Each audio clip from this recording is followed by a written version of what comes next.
Assalamualaikum warahmatullahi wabarakatuh.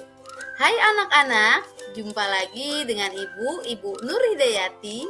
Hari ini kita akan belajar bersama rangkuman materi Bahasa Indonesia kelas 6 semester 2. Selamat belajar. Materi kita yang pertama adalah pidato.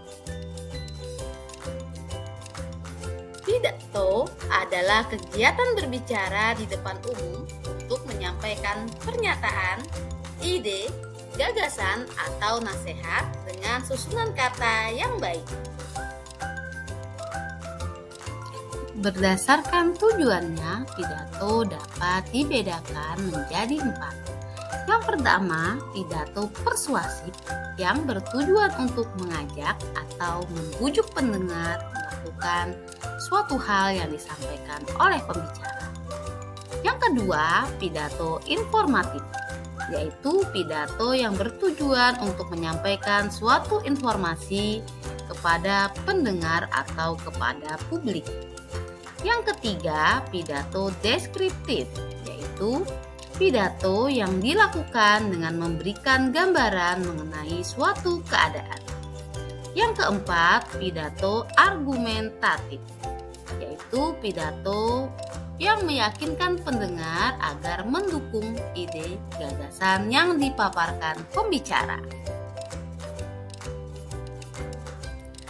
Struktur urutan pidato terdiri dari salam pembuka yang berisi salam pembuka dan kalimat sapaan. Yang kedua, pembuka, yaitu ucapan syukur dan pengantar ke topik pembicaraan. Yang ketiga, isi pidato, berisi pembahasan topik secara lengkap dan berisi ajakan kepada pendengar untuk melakukan kegiatan yang diharapkan. Yang keempat, penutup, yang berisi kesimpulan dari hal yang disampaikan, permintaan maaf saat menyampaikan suatu hal. Dan yang terakhir adalah salam penutup. Berikut ini akan disajikan sebuah contoh pidato. Bagian awal ada salam pembuka yang berisi tentang salam, yaitu Assalamualaikum warahmatullahi wabarakatuh. Selamat pagi, salam sejahtera bagi kita semua, siswa dan guru SMA 1 Bandung. Selanjutnya ada bagian pembuka. Nah, di sini merupakan ucapan puji syukur kehadirat Allah Subhanahu wa taala serta pengantar menuju isi pidato. Bagian ketiga yaitu bagian isi. Pada kesempatan kali ini, isi pidato yaitu berkaitan tentang teknologi, pemanfaatan teknologi, kelebihan dan kekurangan teknologi, serta baik buruknya teknologi itu. Serta juga ada harapan yang disampaikan. Setelah bagian isi, yang keempat ada bagian penutup. Bagian penutup ini berisi tentang kesimpulan dan juga permohonan maaf. Selanjutnya yang terakhir ada salam penutup, yaitu wabillahi taufik wal hidayah. Wassalamualaikum warahmatullahi wabarakatuh. Itu tadi merupakan contoh pidato beserta strukturnya. Selanjutnya, hal yang perlu diperhatikan saat menyampaikan pidato yaitu yang pertama, menguasai materi, berpenampilan menarik, berpidato dengan singkat, padat, dan jelas, menggunakan intonasi dan mimik wajah yang tepat, menggunakan gerak tubuh yang wajar, menghindari ketegangan, menggunakan bahasa yang baik, serta tidak terpaku dengan teks. Materi yang kedua yaitu teks non-fiksi.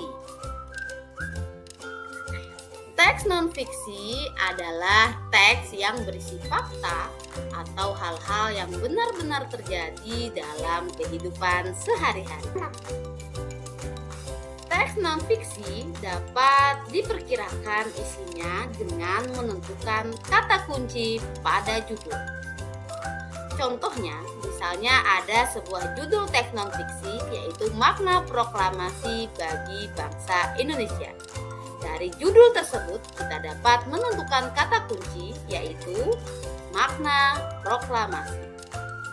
Contoh yang kedua, judul Kerukunan di Kampung Wonorejo, Papua, maka kata kuncinya adalah kerukunan. Untuk Kampung Wonorejo, Papua sebagai keterangan tempat. Untuk teks yang ketiga, bahaya jajanan tidak sehat di sekitar sekolah. Kata kuncinya yaitu bahaya jajanan tidak sehat. Selanjutnya yaitu penulisan judul pada teks non-fiksi menurut Pedoman Umum Ejaan Bahasa Indonesia. Setiap huruf di awal pada judul ditulis dengan huruf besar atau huruf kapital, kecuali untuk kata hubung. Kata depan tetap diawali huruf kecil. Contohnya, penulisan di, ke, pada, dalam, yaitu, dan sebagainya. Contoh penulisan judul teks non-fiksi berdasarkan Pedoman Umum Ejaan Bahasa Indonesia yang benar yaitu, misalnya, biografi B.J. Habibie. Di huruf awal semuanya menggunakan huruf kapital atau huruf besar. Selanjutnya, inspirasi dan motivasi Bob Sadino. Di sini kita menggunakan kata hubung yaitu dan, menggunakan awalan huruf kecil. Untuk inspirasi, motivasi Bob Sadino tetap menggunakan awalan huruf besar. Yang terakhir, tips memasak ala Chef Juna. Ini juga ada kata penghubung yaitu ala. Di sini ala menggunakan huruf kecil. Sisanya diawali dengan huruf besar atau huruf kapital. Mudah bukan? Menentukan kalimat utama pada teks non-fiksi. Kalimat utama adalah kalimat yang bersifat umum dan mengandung gagasan utama. Berdasarkan letak kalimat utamanya, paragraf dibedakan menjadi 3, yaitu paragraf deduktif yang kalimat utamanya terdapat di awal paragraf. Paragraf induktif, paragraf yang kalimat utamanya terletak di akhir paragraf, dan paragraf campuran, paragraf yang kalimat utamanya berada di awal dan akhir paragraf. Setelah menentukan kalimat utama, kita juga dapat menentukan gagasan utama pada teks non-fiksi. Gagasan utama merupakan suatu ide pokok yang penting di dalam sebuah paragraf. Gagasan utama ini biasanya terletak pada kalimat utama. Cara menentukan gagasan utama pada sebuah paragraf non-fiksi yaitu yang pertama kita bisa membaca dengan cermat setiap kalimat pada paragraf. Yang kedua, carilah kata yang mendominasi atau kata yang sering diulang-ulang pada paragraf tersebut. Yang ketiga, tentukan kalimat yang paling cocok untuk jadi kalimat utama. Baru, temukan gagasan utama dalam kalimat utama. Dalam teks non-fiksi, kita juga dapat mencari informasi, mencari sinonim dan antonimnya. Sinonim adalah persamaan kata. Contoh dari sinonim yaitu sinonim dari kata fakta adalah kenyataan, pintar sinonimnya pandai, tekun sinonimnya rajin.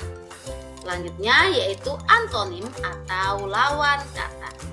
Contoh antonim yaitu kaya, antonimnya adalah miskin, aktif, pasif, tradisional, modern.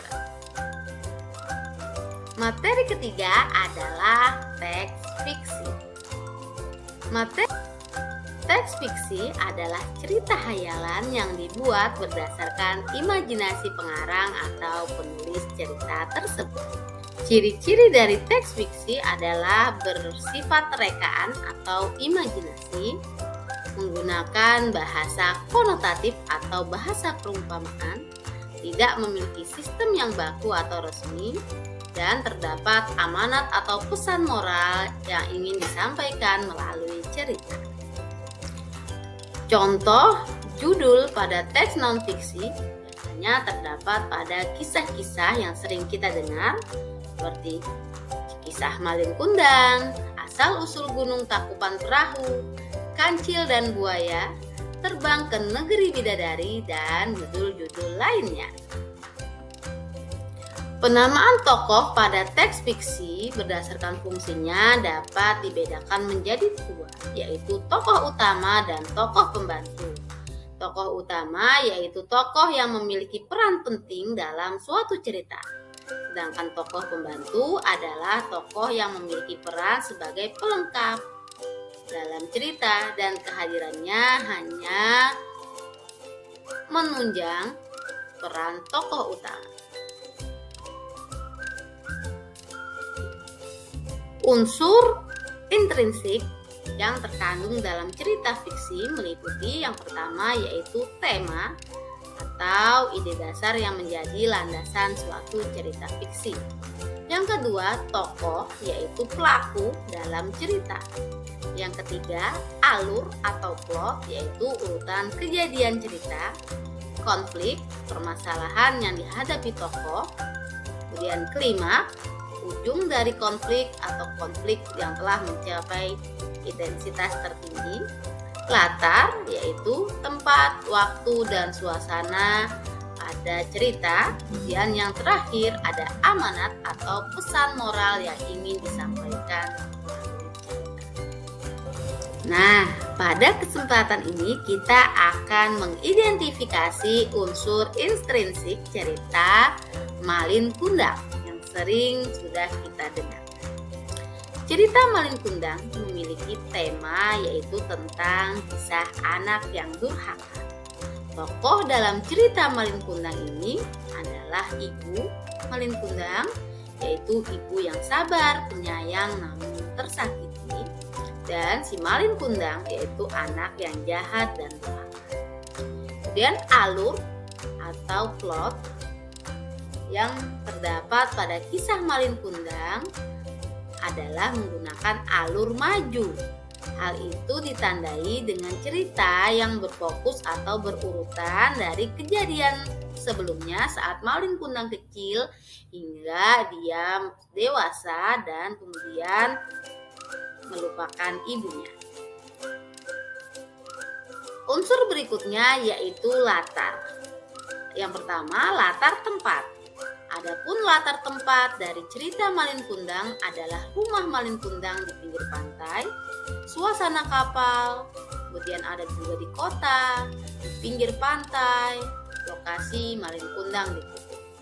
Sedangkan latar waktunya adalah zaman dahulu, karena kapal menjadi ciri transportasi langka, namun penting pada zamannya. Dan legenda Malin Kundang ini sudah pernah kita saksikan, kita dengarkan turun-menurun sejak zaman dulu.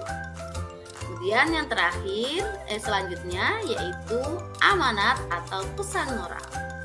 Amanat atau pesan moral yang ingin disampaikan pada cerita fiksi Malin Kundang ini adalah kita sebagai anak jangan pernah durhaka kepada ibu. Pernah menyakiti hati ibu kita karena akan membawa kesengsaraan dalam hidup kita.